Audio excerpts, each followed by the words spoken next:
So here's the thing, I've not made it any sort of secret that the weakest part of the show for me has been the kid stuff, the teen drama, all of that, but even I have to acknowledge it's not done poorly. It's just not my thing, but these are kids and teens acting like kids and teens, so I have to give it credit that they are doing that well. However, when the adults start acting like kids...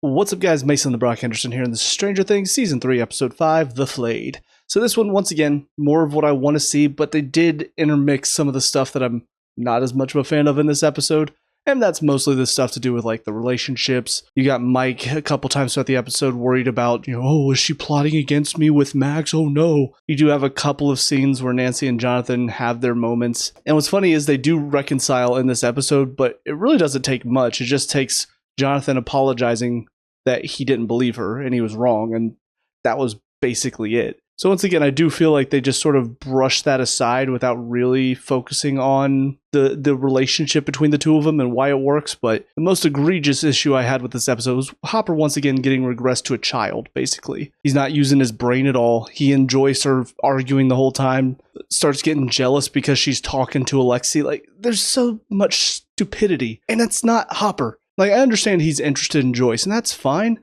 but in this moment, when you've got basically the Terminator coming after you, why do the writers think this is what he would be focused on, is arguing with Joyce because he's getting jealous that she's talking to Alexi? I mean, it causes the car to break because he's just screaming and yelling at both Joyce and Alexi. When they get to the one guy's house, who I still don't know his name, but the guy that Nancy and Jonathan talked to last season, the conspiracy theorist guy, when they get there, he's just yelling at him and at Joyce and at Alexi. There's just not much about him in this episode that feels like Hopper still, and I find that very frustrating because I felt like the first two seasons, he was very intelligent. He was interesting to watch him work, watch him piece together everything. And now he's just been reduced to a screaming, yelling, bumbling idiot who has girl problems, and that's not interesting to watch. But the final thing that was slightly annoying is once again Lucas's sister, Erica.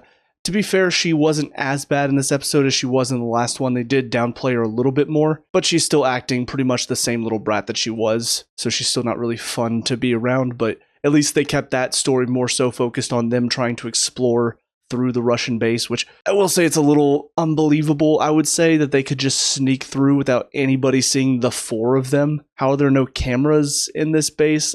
I just feel like there's a lot about this that doesn't really make sense. I feel like they would have been caught right away. Like, even just being in the elevator, I feel like there would be an elevator camera. I don't know if that was common back in the 80s, but I feel like they would. If they're this secretive of an organization, they would want to have cameras and make sure nobody's sneaking in. But in spite of that unbelievability, I still felt like that story was a lot of fun.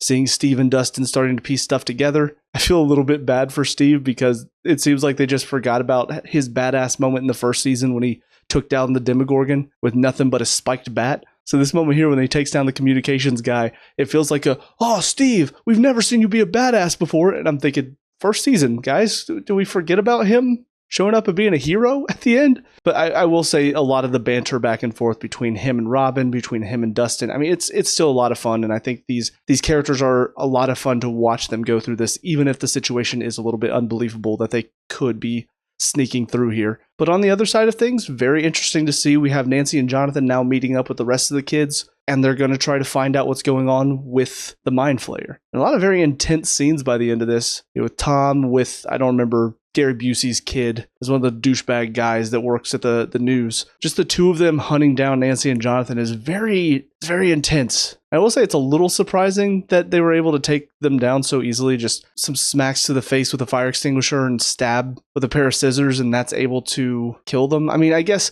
it does sort of make sense because while the being itself can't probably be killed by something so simple, the bodies that it's possessing can. I think we saw that with how they got it out of Will last season. Possessing these people, it does give it a lot of control, but at the end of the day, they're still human, and so they can be taken down by more natural means. So I guess that is something they can use to fight back, but that being said, obviously they don't want to just start killing all these people. They want to try to get it out of them without killing them. I think that's part of why they made Tom and Jake Busey's character. That's why they made them so unlikable. I could see it now that they wanted to give us a couple of characters that they could kill off that were possessed that we wouldn't feel bad about. So I get it from that perspective, but at the same time, I do think it would have been a lot more interesting if we'd had maybe somebody that is a little bit more likable. Like, let's say Heather or her mom were there. Like, that would have been tough because they're about to kill both Nancy and Jonathan. So what do? Do you just let that happen? No, you have to take them out. And so it would be a bit more sad. So I do think there was a missed opportunity there. But whatever the case, it was still very intense. I will also say, I don't know if anybody else got this sense, but when Jake Busey was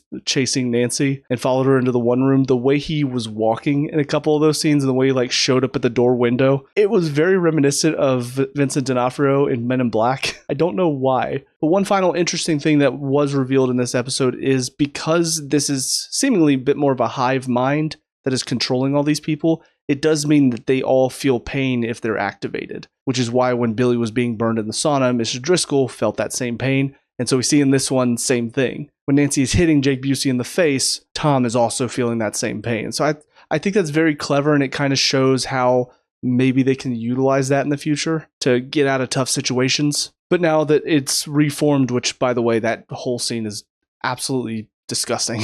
But now that it's reformed and showing its true form, I guess, it's going to be interesting to see what the kids do now. You know, is it going to try to take over Nancy or Jonathan, or are the kids, mainly 11, going to get there in time to help them out? But I think that's about it for this one. So on to the next episode.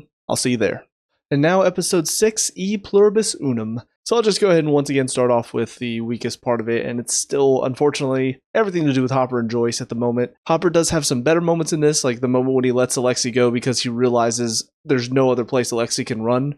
Because if he runs back to the Russians, they'll interrogate him and find out what he told. But even that scene was played up like Hopper was being stupid, just letting him go. Or I guess more so, Alexei was being stupid and not realizing why just leaving would be dangerous for him. But thankfully, they do have him come to his senses, and they do show that it is a bright moment for Hopper. But unfortunately, everything after that is still just not intelligent. You know, we have Joyce telling him the kids are in danger, and his response is, well, they're at the festival.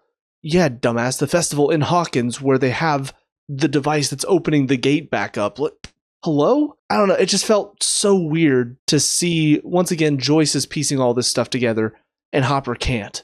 He's just not using his brain at all this season. I will say the scenes with Joyce also got a little cringy. I think Winona Ryder is a great actress, but I do think a lot of these scenes where she's yelling, I don't know if it's her, I don't know if it's the director, but it feels forced. It almost just feels like if she yells a lot, maybe that will be funny for the audience, and unfortunately it just isn't. To be fair to her, a lot of actors and actresses, that is their whole shtick, is just being loud, and they think that's comedic. But the problem is, it's not always funny, and especially in situations like this where it's very intense and people would normally be yelling in this situation, it's a lot less funny, but you're still trying to play it up for a laugh. So I just don't really felt like that scene where she's yelling at Hopper and then she's yelling at the guy on the phone. None of it really felt funny, which is, I think, what they were going for based on the way the scene was shot and the music behind it. But that was pretty much the only weak part of this episode, because everything else was really well done. The kid drama is still kid drama, but it's fine. It's something that I can look at and go, it's not for me.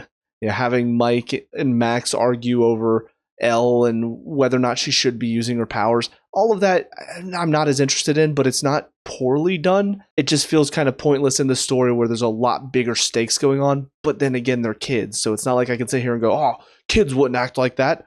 They might, especially since for Mike, this is his first girlfriend. His first girl has been interested in him, so I do think he would make a lot of mistakes and say a lot of stupid stuff. But the scene where Elle goes into Billy's mind and searches for where he got taken and where the creature is. First of all, the scene building up to her finding that, where she's going through this hurricane of emotion. I do think this is starting to pay off some of what I had issue with from last season as well, where we are seeing Billy, the person he's become, why that is important. Because it does feel like the creature might be preying and might be using the pain and the hurt from the past to keep people almost sort of trapped. Like, I don't know if stronger emotions makes it more powerful, but based on the fact that it seemed to be hiding that memory of him being taken and being taken over, that memory was hiding it amidst all of the pain. It kind of makes me wonder if it does somehow mess with people's emotions in that way. And if so, then a lot of that story from last season,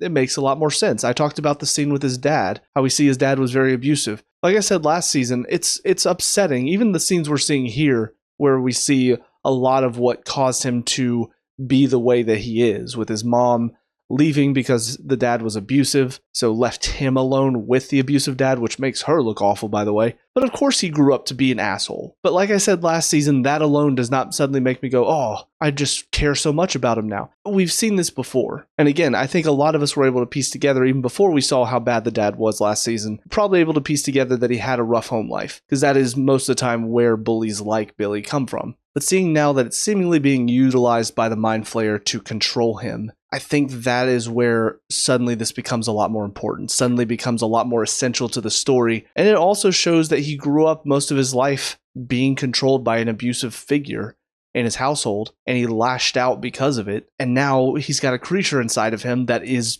basically abusing him and controlling him again, just like his dad did.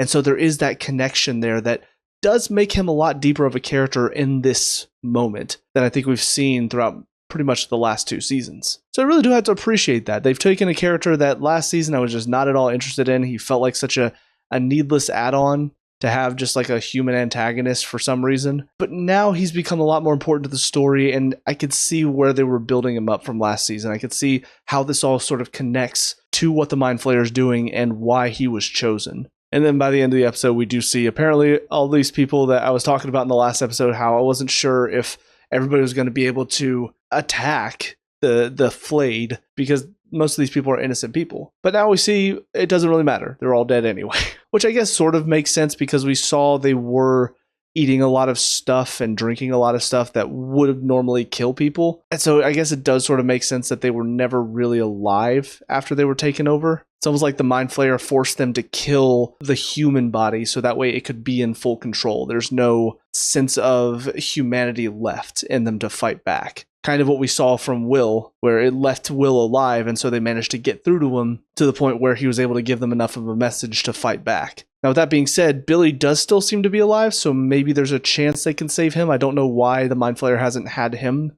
take himself out yet. Maybe because it sensed that there's going to be no fight back from him since he grew up with such an abusive father, whereas everybody else has their own will, has the ability to fight back, so it just said, hey, eat the fertilizer, drink all the bleach, drink all the cleaning stuff, so that way basically your whole human body, your mentality is gone. It's just me in here. That's really the best guess that I have. But yeah, to see all of them just sacrificing themselves basically and their body turning into more of the creature, now it's growing even bigger so it can take down 11 and then kill everybody. Still don't really know why.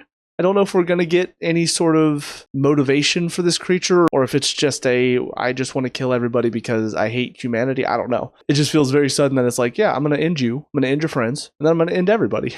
But why though? But it definitely sets up for a very intense final 2 episodes. But before we get to that, of course, I have to talk about the best part of this episode, which was everything to do with Steve and Robin. This was so much fun. Even though it's an interrogation scene, it's very intense to watch. These Russians beating the shit out of them. But God, both of these actors are doing such a great job of bringing such a likability to their characters. I'm still having fun, even as they're getting the shit beat out of them. Getting truth serum injected into them. Like, I know it's weird to say, but yeah, those were some of the funnest scenes in this season so far. I think a lot of it is down to these 2 actors, these 2 characters. They bring the fun, they bring the energy, they are looking this intense situation in the face and still finding a way for us to laugh at it. And I think that brings a bit of enjoyment while still feeling the emotion of the scene. And then, of course, Dustin showing up, saving them at the end. Once again, it is a little funny that he just manages to somehow open one of those jars that they showed were impossible to be opened earlier. So I don't know if we know how he got one of those open, but seeing him use that as a distraction to get them out of there. This zaps the doctor. Looked like he might have killed him. Most of the time with a taser, you might see a little bit of a burn, but it was like a full-on char. Almost looked like it went into his flesh. I don't know. It's something really fun about him showing up to save the day as well. So had a lot of fun with that. I think also the fact that Erica was a little less involved, and even when she was getting put in her place by Dustin, pointing out that she's also a nerd because she loves to call everybody else nerds. There was so much about this storyline that was going on with the 4 of them. I just had a lot of fun. But with all that being said, those are my thoughts on these 2 episodes, so cue the outro.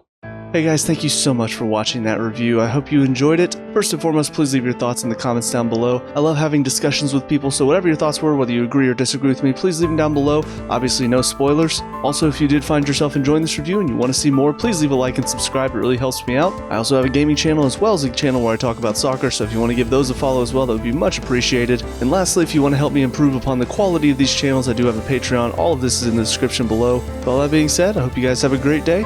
I will talk to y'all later. Peace out.